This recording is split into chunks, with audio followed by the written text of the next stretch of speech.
இருக்கின்ற 2021 சட்டமன்ற தேர்தலுக்கு எங்கள் நாடார்களின் பணக்காட்டுப்படை கட்சியின் சார்பில் கட்சியின் தலைவர் அண்ணன் ஜெயராஜ் அவர்கள் ஏற்கனவே முதற்கட்டமாக 5 வேட்பாளர்களை அறிமுகம் செய்திருந்தார்கள். அதன் தொடர்ச்சியாக தொடர்ந்து தமிழகம் மற்றும் பாண்டிச்சேரி மற்றும் கேரளா போன்ற 3 மாநிலங்களுக்கு வேட்பாளர்களின் பட்டியலை அதன் பெயர்களை தற்போது அறிவித்திருக்கிறோம். தமிழ்நாடு சட்டமன்ற தேர்தல் 2021 வேட்பாளர் பட்டியல். வேட்பாளர் பெயர் ஹரிநாடார், போட்டியிடும் தொகுதி ஆலங்குளம். பாலசுகணேசன் நாடார், போட்டியிடும் தொகுதி நாகர்கோவில். ஏஎம் சதா நாடார், போட்டியிடும் தொகுதி பெருந்துறை. ஜே சேவியர் நாடார், போட்டியிடும் தொகுதி நாங்குநேரி. இம்மானுவேல் நாடார், போட்டியிடும் தொகுதி காங்கேயம். விஜயகுமார் நாடார், போட்டியிடும் தொகுதி குளச்சல். ஜெயக்குமார் நாடார், போட்டியிடும் தொகுதி ராதாபுரம். மகேந்திரகுமார் நாடார், போட்டியிடும் தொகுதி விளாத்திகுளம். ரவிசங்கர் நாடார், போட்டியிடும் தொகுதி கோவில்பட்டி. சிவா ஜி பாலா நாடார், போட்டியிடும் தொகுதி ஸ்ரீவைகுண்டம். பெருமாள் நாடார், போட்டியிடும் தொகுதி திருவாரணை. எஸ் கே சதீஷ் நாடார், போட்டியிடும் தொகுதி முதுகுளத்தூர். மிஸ்ரா நாடார், போட்டியிடும் தொகுதி ராமநாதபுரம். வினோத் நாடார், போட்டியிடும் தொகுதி திருப்பூர் வடக்கு. பாலகிருஷ்ணன் நாடார், போட்டியிடும் தொகுதி திருப்பூர் தெற்கு. ஜெகதீஷ் நாடார், போட்டியிடும் தொகுதி பல்லடம். அந்தோனி பிரேம் நாடார், போட்டியிடும் தொகுதி திருத்தணி. நவீன் என்ற அப்புக்குட்டி நாடார், போட்டியிடும் தொகுதி முடக்குறிச்சி. தனபால் நாடார், போட்டியிடும் தொகுதி கோபிச்செட்டிப்பாளையம்.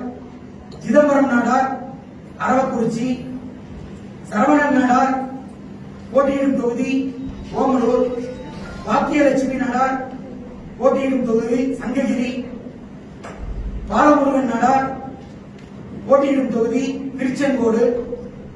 முத்து நாடார், போட்டியிடும் தொகுதி பெரம்பூர். மெர்லின் பாக்கியராஜ் நாடார், போட்டியிடும் தொகுதி வேடசந்தூர். நரேன் நாடார், போட்டியிடும் தொகுதி வேளச்சேரி. சுதாகர் நாடார், போட்டியிடும் தொகுதி கிணத்துக்கடவு. செல்லக்கனி நாடார், போட்டியிடும் தொகுதி தென்காசி. ஸ்டாலின் நாடார், போட்டியிடும் தொகுதி கடையநல்லூர். ஜான் பெனடிக்ஸ் நாடார், போட்டியிடும் தொகுதி கிள்ளியூர். குளோரி செல்வி, போட்டியிடும் தொகுதி பத்மநாபபுரம். விஜயகுமார் நாடார், போட்டியிடும் தொகுதி விளவங்கோடு. ராஜபாண்டி நாடார், போட்டியிடும் தொகுதி சூலூர். விஜு ஆர்மி நாடார், போட்டியிடும் தொகுதி சிங்காநல்லூர். ஆனந்த் நாடார், போட்டியிடும் தொகுதி பர்கூர். பாலசிங் நாடார், போட்டியிடும் தொகுதி கோவை வடக்கு. கணேசன் நாடார், போட்டியிடும் தொகுதி திருநெல்வேலி. சந்திரன் நாடார், போட்டியிடும் தொகுதி திருவொற்றியூர். பாண்டியன் நாடார், போட்டியிடும் தொகுதி ஆர்கே நகர். தாமரைக்கண்ணன் நாடார், போட்டியிடும் தொகுதி திருச்சுழி. டி சுந்தர்சிங் நாடார், போட்டியிடும் தொகுதி விருகம்பாக்கம். கர்க்வேல் எஸ் ஆறுமுகம் நாடார், போட்டியிடும் தொகுதி திருச்செந்தூர். என் முருகன் நாடார், போட்டியிடும் தொகுதி பாளையங்கோட்டை. ஆரோக்கிய பிரபு நாடார், போட்டியிடும் தொகுதி அம்பாசமுத்திரம். ஆகிய 44 வேட்பாளர்கள் தமிழகத்திலும், பாண்டிச்சேரி சட்டமன்ற தேர்தலில் 5 வேட்பாளர்கள். வேட்பாளர்களின் பெயர் நடராஜன் நாடார், முதலியார்பேட்டை தொகுதி பாண்டிச்சேரி சட்டமன்ற தொகுதி. ரமேஷ் நாடார், ராஜ்பவன். அசோக்குமார் நாடார், காலாப்பேட் தொகுதி. பாண்டியன் நாடார், கிலாஸ்பேட் தொகுதி. கார்த்திக் நாடார், அரியாங்குப்பம் தொகுதி கேரளா சட்டமன்ற தொகுதி வேட்பாளர்கள் 2 பேர். சைன்ராஜ் நாடார் நேமம் சட்டமன்ற தொகுதி, ஸ்ரீ கலா நாடார் காட்டகடா சட்டமன்ற தொகுதி. மொத்தம் தமிழகத்தில் 44 வேட்பாளர்களும், பாண்டிச்சேரி மாநிலத்தில் 5 வேட்பாளர்களும், கேரள மாநிலத்தில் 2 வேட்பாளர்களையும், மொத்தம் 51 வேட்பாளர்களை அண்ணன் ஜே ராக்கெட் ராஜா அவர்களின் முன்பாக அறிமுகப்படுத்தியிருக்கிறோம்.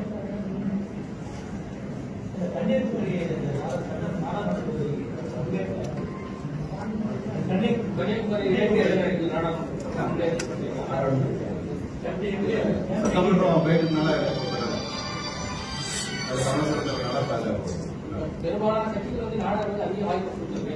தனித்து நிற்கும் போது அதிகாரம் வந்து பின்னடைவு ஆகும். எல்லா கட்சிகளுமே நாடாளுமன்ற சமுதாயத்துக்கு அதிகமான வாய்ப்பாளர்கள் பாடியிருக்காங்க. நீங்க தனித்து நிற்கும் போது அந்த அதிகாரம் வந்து பின்னடைவு ஆகும். மற்ற உங்க சமுதாயத்தை சேர்ந்து போகிறது பின்னடைவு ஆகும். அதான் நாங்க சமுதாயத்துக்காக தான் நாங்க கட்சி வச்சிருக்கிறோம். அது சமுதாயத்தை பாதிக்காதில்ல, சமுதாயத்துக்காக தான் கட்சி இருக்கு. அவங்கள பாதிக்கின்றதுல நாங்க பொறுப்பாக முடியாது. ஏன்னா எங்களுடைய உரிமைகளுக்காக எங்களுக்கு யாரும் குரல் கொடுக்க ஒரு சட்டமன்ற உறுப்பினர்கள் நாடாளுமன்ற கீழ் இல்லைங்கிற காரணத்தினால நாங்களே இந்த காலத்தை சந்திச்சிருக்கிறோம். வருங்கால கண்டிப்பா மாற்றம் இருக்கும். இன்னொன்னு தனிப்பட்ட சின்னமா ஒதுக்கல, எல்லாம் சின்ன போட்டு சேர்த்துருவோம், எல்லாம் சேர்த்துருவோம்.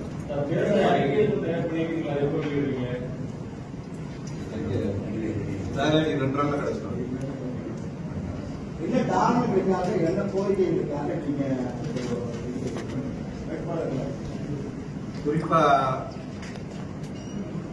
பாத்துக்கிட்டீங்கன்னா எல்லா தொகுதிகளிலும் தமிழ்நாட்டுல ஜாதியின் அடிப்படையில் தான் வேட்பாளர்கள் நிறுத்துறாங்க, எந்த பெரிய கட்சியா இருந்தாலும்.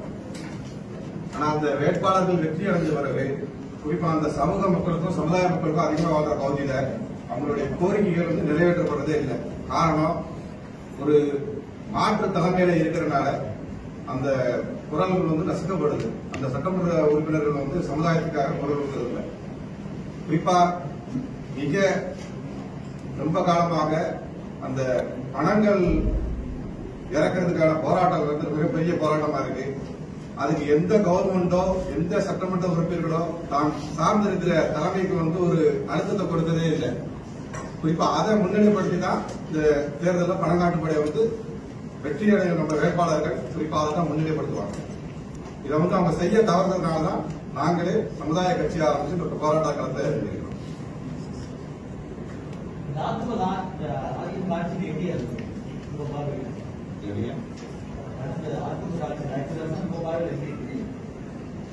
கடந்து விட்டு வந்துட்டு இப்ப வரப்போற காலங்கள் தான் சமுதாயத்துக்காக ஒரு கட்சி இருக்கு.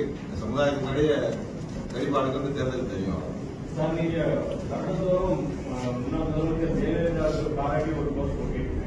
உங்களுடைய நிலைப்பாடு இப்ப அதிமுக ஆதரவாளர்கள் அந்த நிலைப்பாடு, அதாவது அம்மையார் ஜெயலலிதா அவர்களுக்கு வந்து நாங்க அவங்க இறந்ததுக்கு வந்து அந்த வால்போஸ்ட் எதுக்காக ஓட்டுறோம் அப்படின்னா, நாடார்கள் சேர சோழ பாண்டிய வம்சாவளியினர் அப்படின்னு சொல்லி பாரத பிரதமர் மன்மோகன் சிங் அவர்களுக்கு ஒரு கடிதம் இருந்தாங்க. அப்ப எங்களோட சமுதாயத்திற்கு சமுதாயத்தின் உண்மை வரலாற்றை ஒரு எழுத்துப்பூர்வமா கெஜெட்ல அவங்க கொண்டு வந்தத நினைவு கூர்ந்து அதற்கு நன்றி தெரிவிக்கும் வகையில அவங்களுக்கு சொல்றோம். அது அம்மையாருன்னு இல்ல, பொதுவா எந்த ஆட்சியில இருந்தாலும் நாடார்களுக்கு அவங்க நல்லது செஞ்சாங்கன்னா அவங்க நாங்க நன்றி பாராட்டுவோம். அதே நேரத்துல நாடார் சமுதாயத்தை நசுக்கப்படும் பட்சத்துல கண்டிப்பா எங்களோட போராட்டங்கள் வழியில அரசாங்கத்துக்கு நாங்க அறிக்கையை கொடுப்போம். நீங்க சொல்ற மாதிரி இந்த சமுதாயத்துக்கு பல பிரிவுகள் நிற்கிறாங்க, ஒரு வெவ்வேறு நிலைப்பாடு இருக்குது அவங்களுக்கு அரசியல். இப்ப இவங்களெல்லாம் நீங்க எப்படி ஒருங்கிணைக்க போறீங்க? ஒரு சமுதாயம் வரும்போது ஒன்று சேர்ந்தால் அந்த வெற்றிங்கிறது உண்மையா இருக்கும். ஒருங்கிணைப்புன்னு இல்லை. அதாவது நாங்க வந்து சமுதாய சொந்தங்களோடு நாங்க பயணிக்கிறோம். அதாவது அவங்க தனிப்பட்ட விருப்பம், ஆளாளு ஒரு அமைப்பு கட்சி நடத்துறாங்க. அது அவங்க வந்து யார் சார்ந்து அவங்களுக்கு கம்ஃபர்டபுளா இருக்கோ அங்க பயணிக்கிறாங்க. நாங்க முழுக்க ஒரு சமுதாயத்தின் பலத்தோட இருக்கிறது நாங்க வந்து அதை ஒருங்கிணைப்பு வாய்ப்பு இல்லை. அவங்களே வந்து எங்க கூட சேர்ந்து ஏதாவது ஒரு கட்சிக்கு ஆதரவு கொடுக்கணும், நாங்க அதுல உடன்பாடு இல்லை. நாங்க தனித்து தான் அதுல எங்களுக்கு ஆதரவு எந்த அரசியல் கட்சிகளுக்கு ஆதரவு கொடுத்தாலும் உடன்பாடு இல்லை, தனித்து தான் செயல்படும். எல்லா சமுதாயங்களுக்கும் இடஒதுக்கீடு உள்ளுரிமை கேட்டு போராடி இருக்காங்க. உங்களுடைய உள்ளுரிமை எதுவும் இருக்கா? எத்தனை சதவீதம் கேட்டு போறீங்க? அதாவது ஒரு பேருக்காக கேட்டு இந்த தேர்தல் நேரத்தில் சும்மா ஒரு பேருக்கு ஒரு அழைச்சி விடுவாங்க. அந்த அழுத்தத்தையும் கொடுக்கலாம், இந்த மக்களை திரட்டி ஒரு அழுத்தத்தையும் கொடுக்கலாம். அது ஒரு பேரத்தையும் கொடுப்பாங்க. இப்போ ஒரு இது வேணும்னா கேட்டா ஒரு அழுத்தமா கொடுத்தா தேர்தல் நேரத்தில் கட்டளைக்காக கொடுத்து ஓட்டு வாங்கிறதுக்காக செய்வாங்க. எங்களுடைய முதல் பிரச்சனைகளாக இந்த சமுதாயத்துக்கு எங்களுடைய சட்டமன்ற உறுப்பினர்கள் எதுவுமே செய்ய முடியாது. இத்தனை வருட காலங்கள யாரும் அதை முன்னிலைப்படுத்தி பண்ணல. இதே பாத்தீங்கன்னா எங்களுக்கு முன்னாடி இருந்த முக அறிமுகம் உள்ள நிறைய பேர்கிட்ட கேட்டு நீங்க இதுல செயல்படுங்க, நாங்க உங்களுக்கு சப்போர்ட்டா இருக்கிறோம்னு கேட்டோம். அதுக்கு தனித்து யாரும் வர்றதுக்கு இது இல்லை. காரணம் என்ன கேட்டீங்கன்னா, ஒரு பெரிய கட்சிகள் பின்னாடியே பயணித்து அவங்க பழகிட்டாங்க. அப்ப இந்த சமுதாய மக்களுக்கு எதுவும் அவங்க செய்ய முடியல. குறிப்பாதான் பணங்களுக்கும் அதுபோல இந்த சமுதாய மக்கள் பல இன்னல்களுக்கு இந்த தென் மாவட்டங்கள்ல படுற குறிப்பாக பிசிஆர் ஆக்ட். இந்த பிசிஆர் ஆக்ட்னால இன்னைக்கு பயங்கர ஒரு படிக்கிற இளைஞர்களும் சரி நிறைய குடும்பங்கள் இந்த வழக்கினால மிகவும் பாதிக்கப்பட்டிருக்காங்க. இதெல்லாம் தனிப்பட்ட முறையில் எந்த சட்டமன்ற உறுப்பினரும் இதுக்கு செவி சாய்க்காதனாலதான் நாங்க முதல் விஷயமா இதைத்தான் கொண்டு வரோம். அந்த இடஒதுக்கீடு வருங்காலத்தில் அதெல்லாம் யோசித்து அது கொண்டு போவோம். நாடார் சமுதாயத்தில் போன்ற மூத்த தலைவர்கள் கூட கல்வி வேண்டாம், கல்வி கடத்தி இருக்காங்க. அதுதான் பிரச்சனை. அவங்க ஒரு கட்சி முக்கிய கட்சியில வேண்டாம்னு சொல்லுவாங்க. நம்ம தலைமை அதை ஏற்றுக்கிறாரு. ஒரு தேசிய கட்சியா இருக்கு, அவங்களுக்கு அது பிரச்சனை இல்லைல்ல. அதான் காரணம்.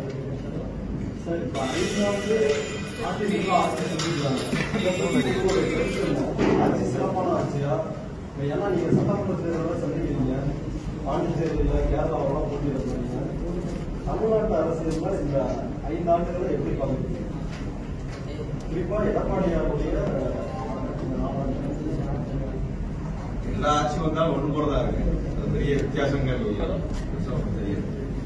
சார், நீங்க வெற்றி பெற்று உங்க எம்எல்ஏக்கள் சட்டமன்றத்துக்கு போகும்போது எல்லா சமூகத்துக்கும் போராடுவீங்களா, உங்க நாடார் சமூகத்துக்கு மட்டும் போராடுவீங்க?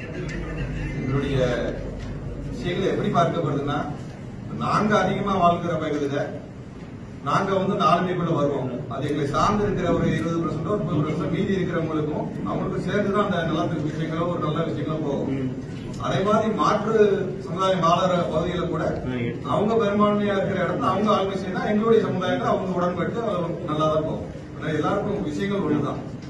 இந்த ஆட்சியை நாங்க எடுத்துக்கிறோம், அவ்வளவுதான். அதிமுக ஆட்சியின் மீது உங்களுக்கு எந்த விமர்சனமும் இல்லை? அதிமுக மட்டும் இல்லைங்க, எந்த விமர்சனம் யார் மேலே இருக்கிறது. எங்களுக்கு விமர்சனமே எங்கள் சமுதாய ஓட்டுகளை வாங்கி, அது அதிமுகவா இருந்தாலும் சரி திமுகவா இருந்தாலும் சரி, அந்த 2 பேருமே எங்க சமுதாய ஓட்டை வாங்கி எங்களுக்காக இது செய்யலைங்கிறது தான் எங்களுடைய மண்டலமா தவிர இந்த கட்சிகள் மீது எங்களுக்கு ஆணவ படுகொலை காங்கிரஸ் தரப்புல இதை எப்படி பாக்குறீங்க?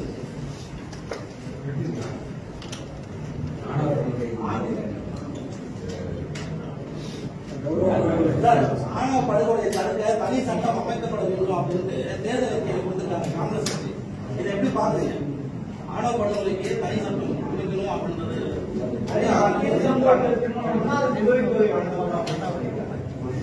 தடை செய்யணும். லவ் பண்ணா வெட்டி கொண்டுறாங்க சார், ஆதிக்க ஜாதியினர். அதை தடை செய்யணும்னு சொல்றாங்க. அப்படி யாராவது செஞ்சா அவங்க பிடிச்சி கொண்டு அதாவது ஆதிக்க அப்படி வெளியில அந்த பார்வை அப்படி வருது ஒழிஞ்சு உண்மையில அது அந்த ஆணவ கொலை எல்லாம் கிடையாது. அதாவது நம்ம இருக்கிறோம், நம்ம வீட்டுல ஒரு சகோதரியோ யாரையோ வலுக்கட்டாயமா கொண்டு போய் வேணும்னே காதலித்து கொண்டு போய் கல்யாணம் முடிச்சு அந்த பெண்ணுக்கு ஒரு வாழ்க்கை இல்லைங்கிறது ஒரு குடும்ப எமோஷன்ல வர்ற விஷயங்கள் தான். எங்க ஆணவ கொலை எதுவுமே கிடையாது. மேஜர் ஆயிட்டாருன்னா அவங்களுக்கு மேரேஜ் பண்றதுக்கான உரிமை இருக்குங்களா? அதுல ஏன் ஜாதி ரீதியில தலையிடணும்? அதுக்கு ஒரு தகுதி வேணும்ல.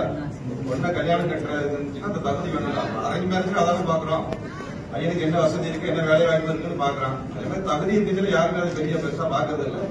மாற்று விஷயங்களே அங்கதான் வருது. கல்யாணம் பண்ணிக்க போற பொண்ணுதானே இந்த தகுதியை முடிவு பண்ணணும். நீங்க முடிவு பண்ண முடியாது. எந்த விமர்சனம் வந்தாலும் ஜாதி விட்டு ஜாதி திருமணத்தை ஏற்றுக்கொள்ள முடியாது. சார், இருங்க சார், ஆணவ படுகொலை தடை சட்டம் அமைக்கப்படணும் அப்படின்னு சொல்றாங்க. அது வந்து சட்டம் வந்தா வரவேற்பு மனதில் இருக்குங்களா? கர்நாடக கட்சி அதுக்கு என்ன விஷயம் இருக்கிறாங்க? நம்ம அதை கொண்டு வரட்டுங்க பார்க்கணும். எல்லாமே சொன்னதை வச்சு கொண்டு வரட்டும். அதுக்கு அப்புறம் என்னன்னு பார்க்கணும். சட்டத்தை வரவேற்பீங்க? வரட்டும், வந்தா எப்படி இருக்குன்னு பார்க்கணும். சார் பிசிஆர் வரணும்டா, எல்லாமே அடிக்கால மட்டும் நடுற மாதிரி தான் இருக்கு சொல்றாங்க. எதுவுமே செயல்பாட்டுக்கு இருக்காது. அவங்க ஆட்சிக்கு வரட்டும், வந்தா செயல்படுதான்னு பார்த்துருவோம். அதுக்கப்புறம் அதை பத்தி பேசுறோம். சார், நீங்க எதுவும் கட்சி தொகுதியில் போட்டியிட்டீங்க? இல்லங்க, நிக்கிற மொத்த 54 வேட்பாளர்களுமே நான் நிக்கிறதுக்கு சமம் தான். அதனால பார்வை ஒட்டுமொத்தமா தான். இந்துத்துவ அமைப்புகள் வந்து கிறிஸ்தவ நாடார்கள் வேற, இந்து நாடார்கள் வேற, அவங்க வந்து கிறிஸ்டின் ஆகிட்டாங்க, தேச விரோதி ஆகிட்டாங்க அப்படின்ற பிரச்சாரம் எல்லாம் செய்யறாங்க. அதை நீங்க எப்படி சொல்றீங்க? யாரு சொல்றா? அர்ஜுன் சொல்றாரு கிறிஸ்தவ நாடார்கள் வந்து தேச விரோதம் அது வந்து அவர் ஒரு அமைப்பின் கீழே இருக்கிறதுனால அதையும் பிரித்து அவங்க பின்னாடி வளம் சேர்க்கிறதுக்காக இருக்கும். இந்த மாவட்டம்லாம் வந்து அந்த மாதிரி கிடையாது. இந்த நாடா கிறிஸ்டின் நாடா இருக்கிற மாவட்டம்லாம் அங்க ஒன்றும் கிடையாது. வெளியிலேருந்து பார்க்கறது அவங்க பிஜேபி தொடர்பு இருப்பாங்க, ஆர்எஸ்எஸ் தொடர்பு இருப்பாங்க. அவங்களுக்கு ஒரு பேக்கேஜ் வேணுங்கிறதுக்காக ஒரு மாற்று கருத்தை சொல்லுவாங்க. கொஞ்சம் அங்க பிரிவினைங்கிறது கிடையாது. சமுதாயம்னா எங்களுக்கு எல்லாமே ஒண்ணு. கடவுள் வேற இருந்தாலும் சமுதாயம் ஒன்றுதான். கிறிஸ்தவ நாடார்கள் ஒரு தேச விரோத சக்தியா மாறினாங்க அப்படின்ற அவங்க வந்து அவர் கிறிஸ்டியன் இல்ல, அவர் இந்து. அப்ப அவங்க அதை மையப்படுத்திதான் சொல்ல முடியும். அவங்களுடைய ஆசைக்காக அந்த வார்த்தைகளை பயன்படுத்துறாங்க. கன்னியாகுமரி நாடாளுமன்ற தேர்தல் உங்களுடைய தெரிவாயிருக்கு சார். அங்க முழுக்க முழுக்க சட்டமன்றத்தை நோக்கி போயிட்டு இருக்கிறோம். அதனால அதுல கவனம் செலுத்த யாருக்குமே ஆதரவு இல்லை. விஜய் வந்து காங்கிரஸ் சார்பா நிக்கிறாரு, அவரோட நாடாரு. அப்ப வந்து நீங்க ஆதரிப்பீங்க, எதிர்ப்பீங்களா? விஜயவசந்த் வந்து எனக்கு ஒரு தம்பி மாதிரி தான். அவரு மிக நெருக்கமானவர் ஒண்ணு. ஆனா என்னுடைய சமுதாயம் சேர்ந்த கட்சி நிலைப்பாடு வரச்சுல நம்ம யாருக்கும் எந்த விஷயம் ஆதரவு இல்லை.